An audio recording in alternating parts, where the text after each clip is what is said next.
You may feel like life is standing still, as if your prayers are echoing into silence. But heaven is not ignoring you. God is not punishing you. He is repositioning you. What looks like delay is divine redirection. The ground you think you're losing is actually being prepared for your next level. In moments of confusion, God rearranges your surroundings to align with your destiny. Don't misinterpret the silence. He is working behind the veil. Every loss, every closed door, every sudden shift is heaven's strategy to move you into a place of greater power, purpose, and peace. When we speak of God's hidden work, we are entering a mystery that logic alone cannot interpret. Many people assume that when they cannot see God moving, He must be inactive. But that assumption is rooted in human impatience, not divine reality. God often does His most significant work in silence, in places where human eyes are not allowed to intrude. Just because you cannot trace His hand does not mean you cannot trust His heart. In fact, the unseen hand of God is often the most active when life feels stillest. Think of a seed buried in the ground. The seed appears lifeless, forgotten under the soil, but that burial is not death, it is development. What happens beneath the surface is preparation for what will eventually rise above it. The same is true for your life. When God hides you, He is not rejecting you, He is protecting the process that will mature you. If He exposed you too early, the pressure of visibility could destroy what is still taking root inside you. Dr. Cho often taught that spiritual growth is invisible before it is undeniable. He would say, God works in the unseen realm first. The visible world only reflects what has already been established in the spirit. That is why faith must precede understanding. The waiting period is not wasted time, it is womb time. Just as an unborn child develops in darkness before entering the light, your destiny requires a private season of hidden formation. This hiddenness also serves a psychological purpose. Human beings crave recognition, clarity, and validation. We want to see evidence that progress is being made, but God in His wisdom withholds visibility so that our identity is not built on external confirmation but internal conviction. He allows the outer silence to strengthen the inner voice. When you cannot see results, you are forced to listen more deeply to the Spirit. You begin to realize that faith is not a reaction to circumstances, but a response to revelation. Sometimes God even blinds us to our own progress. You may not notice how much stronger, wiser, or more patient you've become. You only discover it when the next challenge arrives and you handle it differently. That's the proof of the hidden work. God was forming endurance, refining your motives, and aligning your heart while you thought nothing was happening. It is in these quiet, unseen phases that He develops the character to sustain the blessing. Because elevation without transformation leads to collapse. Philosophically, we can think of it as the law of divine paradox, where concealment becomes the pathway to revelation. Every great purpose requires a season of obscurity. Moses spent 40 years in the desert before leading Israel. David was anointed but remained tending sheep before ascending the throne. Even Jesus lived 30 hidden years before His public ministry began. The waiting season is not punishment, it is alignment between your capacity and your calling. What looks like inactivity is actually divine incubation. God covers you while He constructs you. He conceals you while He corrects you. He isolates you to insulate you from distractions that could distort your purpose. The hand of God is often most present where it appears most absent. So when life feels quiet, do not rush to escape the silence. Learn to interpret it as a sacred signal that heaven is still working. And when the time comes, what was hidden will emerge with undeniable evidence of divine orchestration. The strength, wisdom, and grace you gained in secret will sustain you in public. Those who doubted your silence will witness your fruit. Remember this truth. The seasons when you feel forgotten are often the seasons when God is forming you for the future He has not yet revealed. Every time God prepares to elevate you, He first disturbs what has become familiar. We often misread divine disruption as chaos or punishment, but in truth, it is God's way of releasing you from an environment that can no longer hold your growth. Before promotion, there is always shaking. Before multiplication, there is always breaking. The discomfort you feel is not a sign of divine absence, it is evidence of divine movement. Think about it this way. Nothing alive grows without resistance. When a plant pushes through the soil, the breaking of the ground is violent. When an eagle trains its young to fly, it stirs up the nest. removing the comfort that once felt safe. Likewise, God unsettles your comfort zone to reveal capacities you did not know you possessed. You cannot remain in yesterday's structure while expecting tomorrow's glory. Disruption is heaven's way of announcing that your season has shifted. Dr. David Yonggi Cho often said that faith must always move through the unknown. He described disruption as the place where the Holy Spirit stretches your mind beyond human limitation. In other words, if you could predict and control everything, there would be no room for faith. God interrupts your routine so that dependence on Him becomes your stability. When you can no longer rely on predictable systems, you begin to lean on divine strategy. Psychologically, human beings are wired to seek security. We find comfort in patterns because they give us a sense of control, but God's process often dismantles those patterns to teach us spiritual flexibility. He removes the structures that became idols of certainty. The job you lost, the relationship that ended, the opportunity that dissolved, none of these are accidents. They are divine interventions. God knows that as long as you remain comfortable, you will not pursue what He has prepared next. Disruption is therefore not cruelty, it is calibration. Philosophically, this aligns with what Dr. Cho called the law of divine transition. Every transition requires tension. You cannot step into a higher dimension of purpose while clinging to the comfort of the previous one. Spiritually speaking, your current level cannot contain the magnitude of your next assignments. So God begins to dismantle what is temporary to reveal what is eternal. You may cry out in confusion, asking why everything seems to fall apart, but heaven knows exactly what it's doing. Every broken connection is a divine correction. This is why spiritual maturity requires discernment. You must learn to distinguish between the disruptions of the enemy and the disruptions of God. The enemy destroys to scatter, but God disrupts to restructure. One leads to loss, the other leads to transformation. When divine disruption comes, you may not immediately see the purpose, but later you will recognize that it was necessary to move you from stagnation to acceleration. What felt like rejection was really redirection. In my years of ministry, I have watched countless believers pray for new levels while resisting the very shaking that would take them there. You cannot receive resurrection without first experiencing crucifixion. The old must die before the new can live. Every disruption contains a hidden invitation to transformation. The question is not, why is this happening to me, but rather, what is God trying to birth through me? If you can embrace disruption as divine design, you will stop fighting against the very thing that is meant to free you. The moment you accept that discomfort is a teacher, not a threat, you begin to partner with heaven's movement instead of resisting it. So when life begins to shift suddenly, when familiar doors close, when what used to work no longer does, do not panic. Instead, pause and listen. The Spirit is saying, it's time to move. Remember this, before every divine promotion, there must be a divine disruption, because God shakes what is comfortable to reveal what is possible. Faith is not proven in moments of clarity. It is refined in seasons of confusion. It's easy to believe when everything makes sense, when prayers are answered quickly, when progress is visible. But true faith begins where understanding ends. When life feels foggy and directionless, when the map disappears and all you have left is the voice of God echoing faintly in your heart, that is where faith is truly tested and strengthened. Dr. David Yonggi Cho often taught that faith is like walking through a dense fog. You cannot see far ahead, yet you must take each step believing the ground will hold beneath you. He said, faith is not about seeing the destination, it is about trusting the guide. This is the very essence of spiritual maturity. Learning to trust God, not because you understand Him, but because you know His nature. Psychologically, the human mind seeks clarity. It resists uncertainty because uncertainty threatens our sense of control. We want timelines, outcomes, and visible progress. But God intentionally withholds those details to shift our dependence from intellect to intimacy.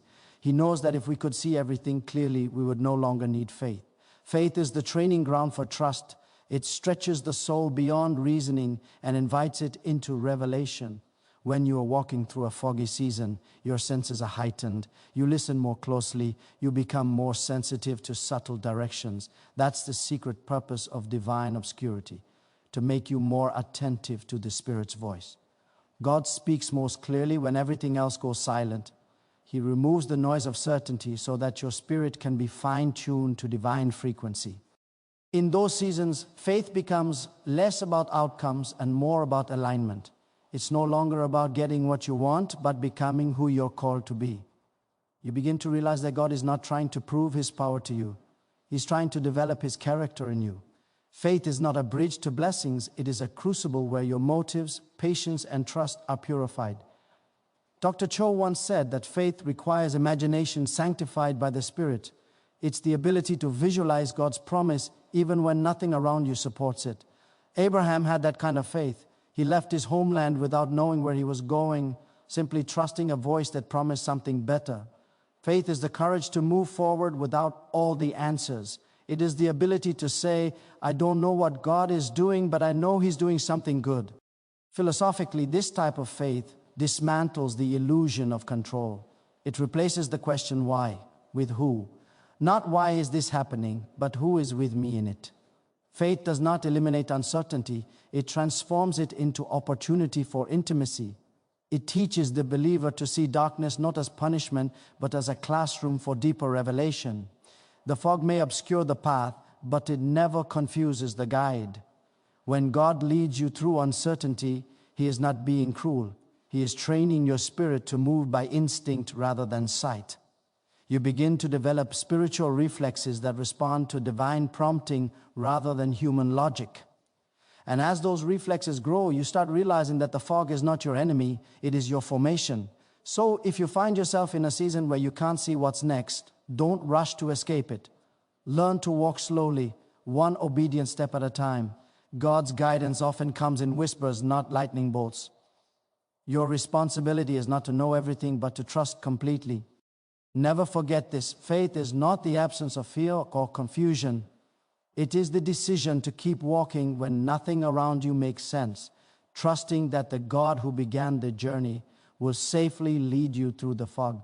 Before God moves you into your next level, He often begins with separation. It's one of the most misunderstood aspects of divine transition. People assume that when something or someone leaves their life, it's a sign of failure or abandonment. But in the realm of the Spirit, separation is rarely rejection. It's preparation. When God is repositioning you, He must first create space for the new. You cannot carry every relationship, mindset, or attachment from the old season into the new one. Dr. David Yonggi Cho used to say that God prunes before He promotes. Just as a gardener cuts branches not to harm the tree, but to increase its fruitfulness, so God removes what is unnecessary to make you more effective. It's a process of holy subtraction that leads to divine multiplication. And though it feels painful, it is necessary. The problem is that we often hold on to people and places out of familiarity, not destiny. We confuse attachment with alignment, but God knows that the company that sustained you in your last season may not have the capacity to carry you into your next psychologically. Humans resist separation because it triggers a sense of loss and uncertainty. Our identities are often intertwined with our environments and relationships. When God begins to separate you, you may feel isolated or misunderstood. That's because He is detaching you from external definitions so you can rediscover your identity in Him alone. Separation in its divine form is not punishment, it is purification.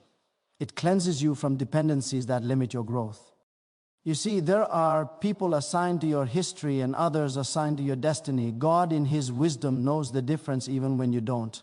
Some relationships were meant to teach you lessons, not travel with you for life. Some doors were meant to close once their purpose was fulfilled. Holding on to expired connections out of sentiment can delay your elevation.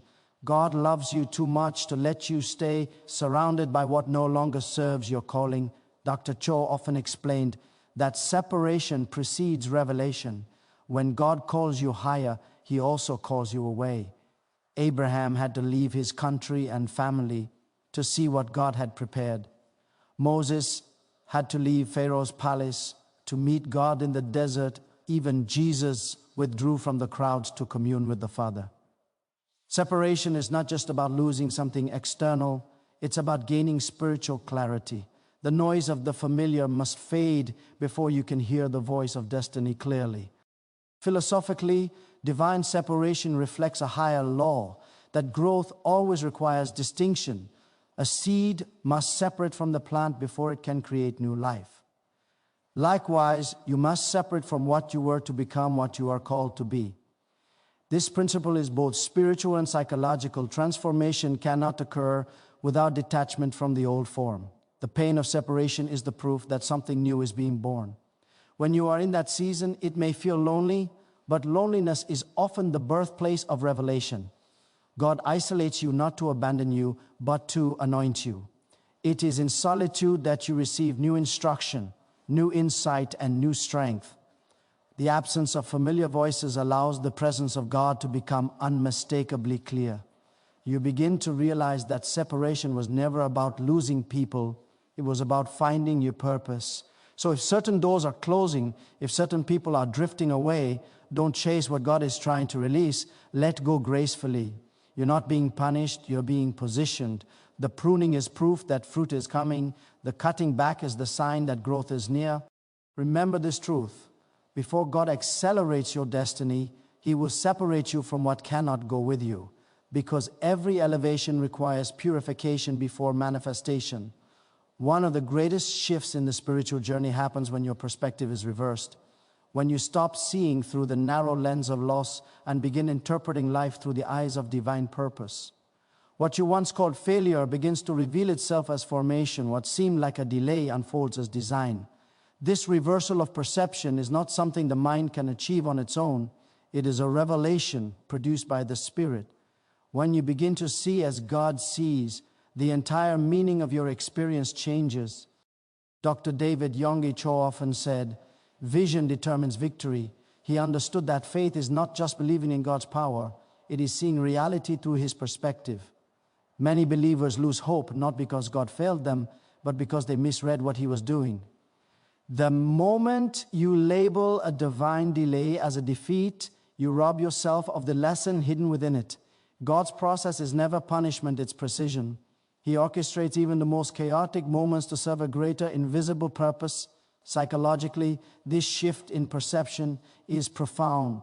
The human mind naturally resists uncertainty because it craves predictability.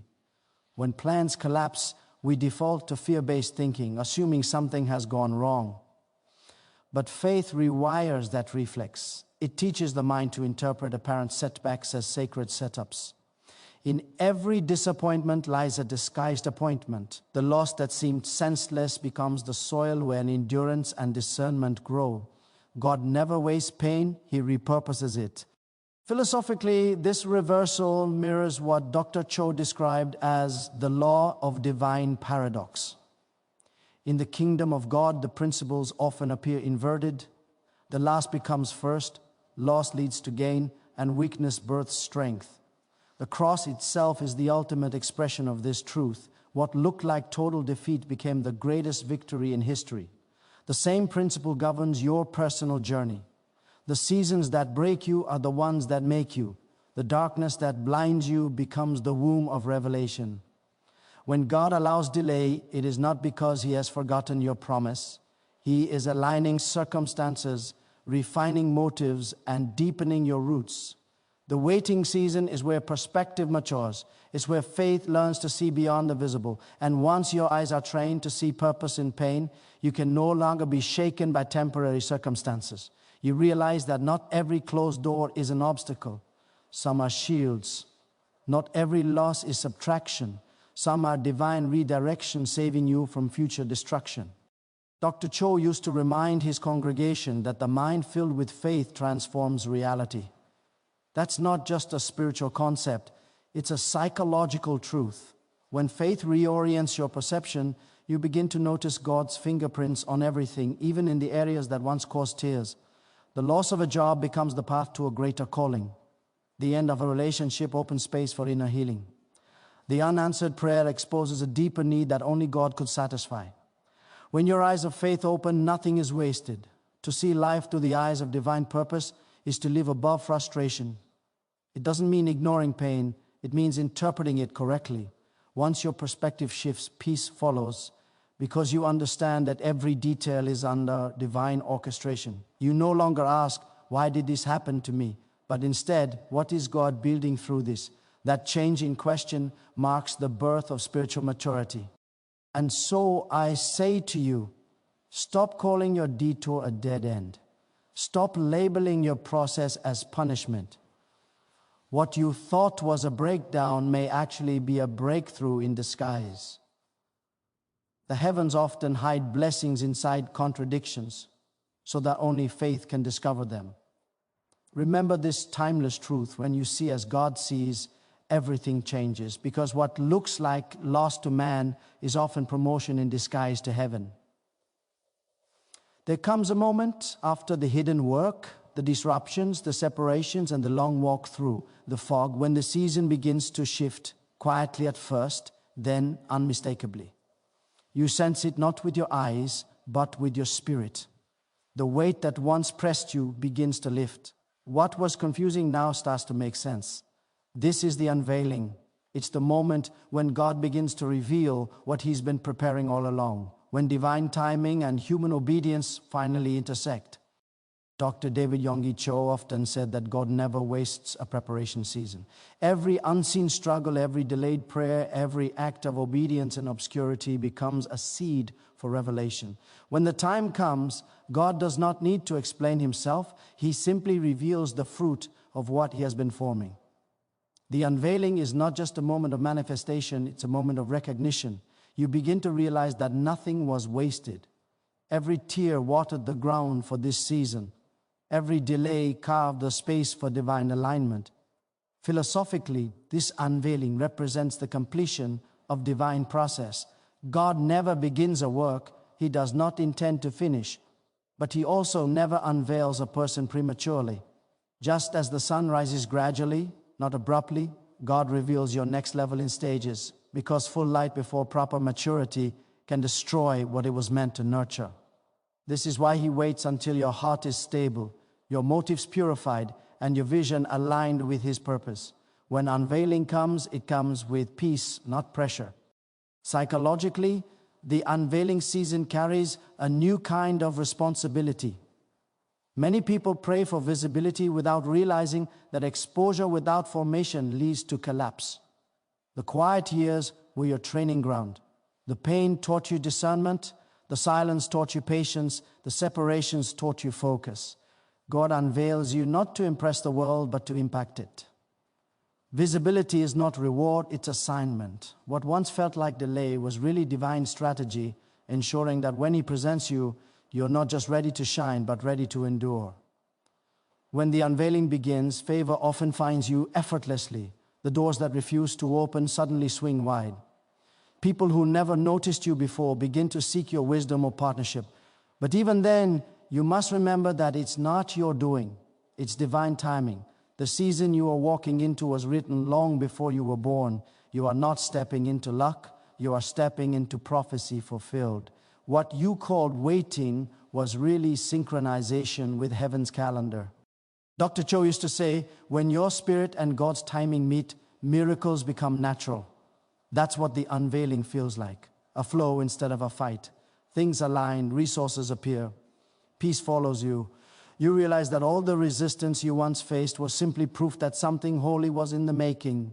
You couldn't see it then, but now you understand that God was not denying you, He was developing you. At this stage, humility becomes crucial. The unveiling is not an invitation to boast, but to bow. When God elevates you, it's not for self-glory, but for service. The purpose of revelation is always transformation. First yours, then others. You become a vessel through which others can witness the faithfulness of God. That's why the unveiling is both a reward and a responsibility. You carry the weight of grace, not just the shine of success. So when you enter this new season, carry gratitude, not pride. Remember that the God who hid you is the same God who reveals you. The silence was His strategy. The unveiling is His signature. Every chapter that once confused you now connects perfectly in the story of your calling. And when that realization settles into your heart, you will no longer question the process. You'll thank Him for it. Because when God finally unveils what He's been preparing in you, the world doesn't just see your promotion, they witness His perfection.